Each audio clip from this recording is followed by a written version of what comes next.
यवतमाळ नगरपरिषद निवडणुकीत शिवसेने युती मुस्लिम बहुल भागात विकास करणार असल्याची चर्चा होत आहे। आगामी यवतमाळ नगरपरिषद निवडणुकीच्या पार्श्वभूमीवर शिवसेना, राष्ट्रवादी काँग्रेस पक्ष आणि रिपब्लिकन सेनेच्या युतीने नागरिकांना मतांसाठी जोरदार साथ घातली आहे।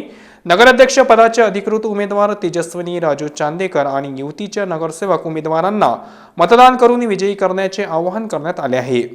युतीने यवतमाळ जिल्ह्याचे पालकमंत्री संजय राठोड यांच्या मार्गदर्शनाखाली यवतमाळ शहराच्या आणि विशेषतः मुस्लिम बहुल क्षेत्राच्या समस्या सोडवण्यासाठी ठोस प्रयत्न करणार असल्याचे आश्वासन दिले आहे।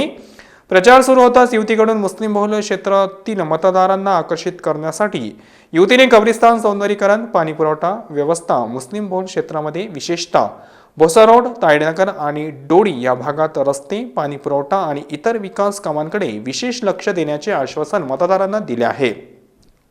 पीएम आवास योजनेअंतर्गत मुस्लिम बहुल क्षेत्रातील प्रत्येकाला घरकुल, लाडकी बेटी योजनेत प्रत्येक कन्येला योगदान, मुस्लिम क्षेत्रामध्ये अंगणवाड्यांच्या बांधकामाला प्राथमिकता, नगरपरिषद शाळांमध्ये डिजिटल शिक्षण प्रणाली, मुस्लिम भागांमध्ये शासकीय प्राथमिक उपचार केंद्रात वाढ, वैयक्तिक शौचालय, शासनाच्या सर्व विकास योजना मुस्लिम बहुल क्षेत्रामध्ये राबवण्यासाठी प्रयत्न आणि मुस्लिम क्षेत्रातील खुल्या जागाचे सौंदर्यीकरण करून देण्याचे आश्वासन या युतीने केले आहे।